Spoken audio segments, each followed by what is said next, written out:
It's not that Colorado won this game against Texas Tech. It's how Colorado won this game against Texas Tech. Like, let's lay this out. Colorado's going on the road, which for them has not been that challenging in the Big 12 schedule, but still, it's Texas Tech. And weird things happen at Texas Tech, and they're as lively a fan base as any in college football. I don't know why they don't get more respect for the way in which they make it difficult for you to play there, but they absolutely do.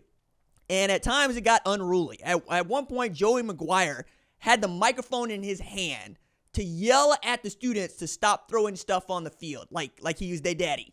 And I'm sure that they responded like you might if you're a grown-ass man. Like, hey, dog, go win the football game. I wouldn't have to throw stuff if you was winning the football game, because they were down 34-20 at this time, right?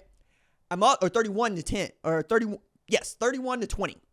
So I'm looking at this and I'm going, all right, Shedeur Sanders is doing what Shedeur Sanders does, right?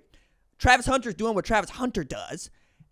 And, your run game is a nice hood ornament. That's not the disrespect that you think it is. It's just that ain't what they do down there, right? Colorado got more in common with Mike Leach than Joey McGuire's Texas Tech does right now with the way that they facilitate, their offense. They throw the ball all over the yard, and they got 4 wide receivers that can take it the distance at any time, right? LaJohntay Wester is great. Will Shepard has won me over. I've already known what Travis and Jimmy Horner about going back to last year. They upgraded on the offensive line. They upgraded on the defensive line. Jordan Seaton is going to be a freshman All-American. We just need to say it a little bit louder. They also got a center who is a live wire, and I'm here for it. Like, after Zelensky got pulled, I'm like, do y'all got anything left? They're like, yeah, dog, we got an absolute character who walks on and is playing his best ball right when you need him to play his best ball. If nothing else happens to Colorado, I want good things to happen to that man. But it's the defense that impresses the hell out of me, all right?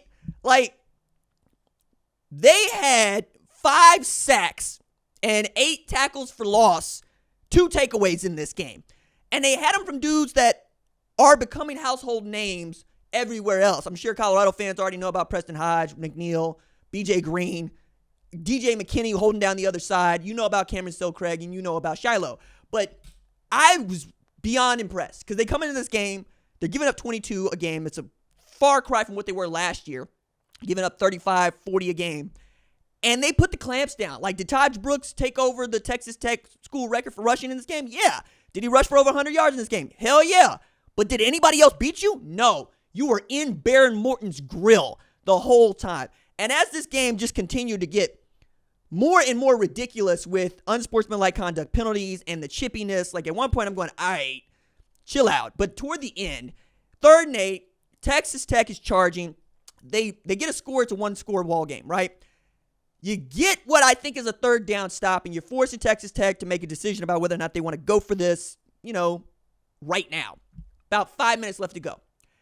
And you pick up the taunting call, which is ridiculous and stupid. Like, I don't like taunting as a foul because I think that part of the game is trash talk, and I love a good trash talking ball game. But if they're going to make it a penalty, don't pick up a penalty. And don't pick up a penalty on 3rd and long. You're buying time for the other team. And yet, what did they do? They came up. They came up with it. They got to stop inside. The defense bowed its neck. And because the defense has bowed its neck, we get to talk about Colorado not just, as a good feel-good program and a feel-good story that has turned into a pretty outstanding team, going to move up in the rankings after you take a look at Georgia took a loss today, Miami took a loss today, Army got a gritty win against North Texas today. They're going to move up. But they're going to move up because they're a complete football team. They got pretty damn good special teams. They're amazing on offense, and they're getting to be good on defense. They're developing. They're becoming fun to watch. Now, because Kansas did them a service and beat Iowa State 45-36, it's them and BYU in the Big 12 championship if it started today. Now, BYU still got to go the rest of the distance, and I'm not certain that they're going to finish the season undefeated because right now we're talking about Oregon, Indiana, BYU. That's it. I mean, Army, but you get what I'm saying in the Power 4. Guys, it's about to get hectic in Boulder because they got Utah next week, and they ought to beat them like they stole something because Utah just ain't that good this year. And then we're talking about not just playing for the Big 12 championship, but as Prime has said, we want to win the Big 12 championship, but we want to make the college football playoff. That's the goal. I would say winning the Big 12 championship is a bigger deal for Colorado right now because you're picked 11 out of 16, and none of us expect you to be there at the end. But if you can win the Big 12 championship, it's not just that you're going to make the college football playoff. You're going to be one of the 4 highest-ranked teams, conference champions in the college football playoff. You might be 4, you might be 3, depending on how this thing goes with the ACC, because Miami taking that loss to Georgia Tech today makes SMU a half game ahead of them in the standings. And right now, it would be SMU and Miami in the ACC championship game because tiebreaker is common opponents. And Miami beat Louisville. Clemson lost to Louisville. So we're looking at, if it's Southern Methodist and it's Colorado, and Colorado, let's say, beats an undefeated BYU, the same BYU that beat Southern Methodist, that's the 3 seed. That's the road. Colorado's got a road to the 3 seed right now because they're 7-3. Loss to Nebraska looks worse and worse as it goes on. The loss to Kansas State, you had the lead in the fourth quarter. You lose 4 of your top 6 receivers, and we can see that receivers make this team go. And I keep looking around at this program, and I keep trying to say, what else do I want to see from them? I'm seeing it. Against the Texas Tech team that became the first to knock off Iowa State last week, and then Iowa State apparently decides to come apart.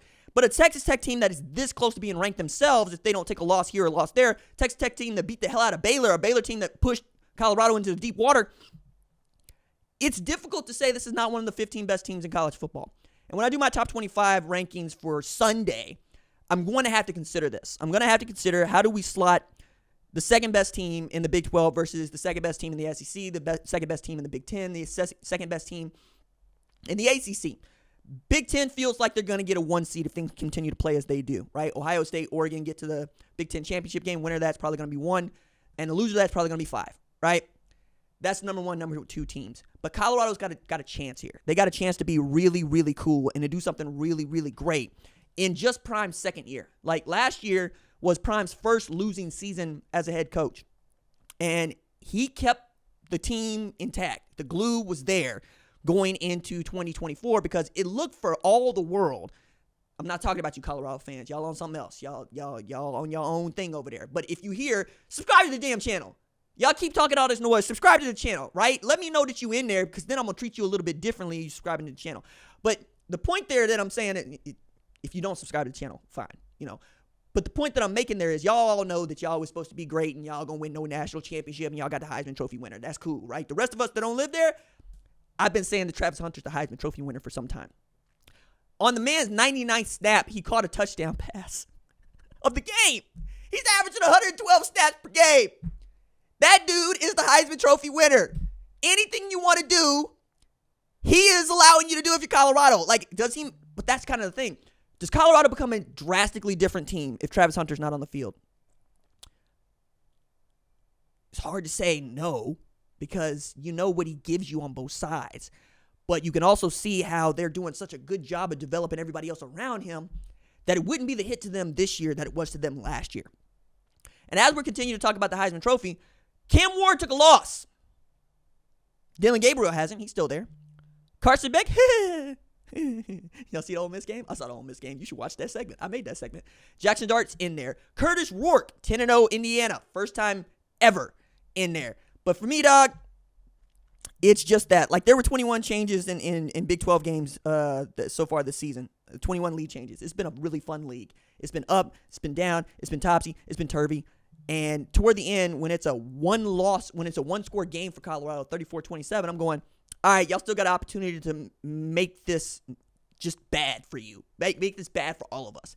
And they said, nah, we didn't come to Jones so that we could lose. Even when the day became night and it's a little bit later on, we decided we going to be about it. I'm enjoying watching Colorado play football. Didn't think I was going to say that in 2024, but here I am telling you I'm excited for what Colorado has left in store because they're 3 wins away from 10 wins, and they should beat everybody left on their schedule. And then we're going to see